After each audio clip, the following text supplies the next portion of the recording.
Баршаңызға сәлем. Үй жағдайында жасалу жолы оңай бургер рецептін ұсынамын. Керекті ингредиенттерді видеода және төменде жазып өтемін. Алдымен фаршқа пияз, тұз, бұрыш және дәмдеуіштер қосып, жақсылап араластырып аламыз. Бөлшектерге бөліп, пергамент қағазына орналастырамыз. Стакан көмегімен видеодағыдай форма келтіріп аламыз.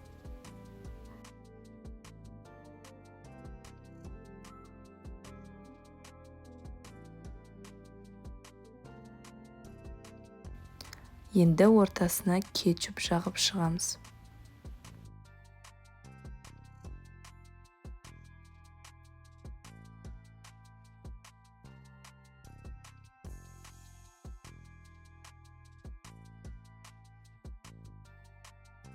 Үстінен тұздалған қияр және қызанақтарды салып шығамыз.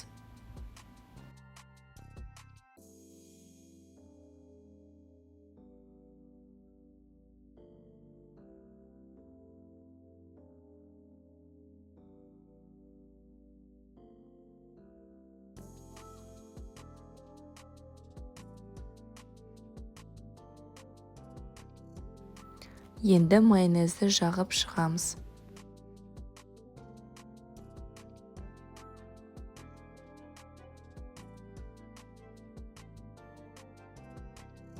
Үстінен сыр сеуіп шығамыз.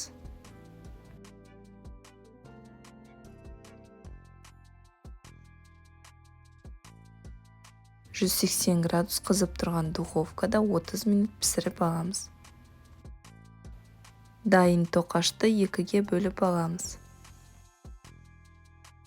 Котлетімізді бөлме температурасында сәл салқындатып, ортасына орналастырамыз. Ерекше бургеріміз дайын. Сіздерге ас болсын. Видеоны аса лайк басып, каналыма тіркеліп қойыңыз.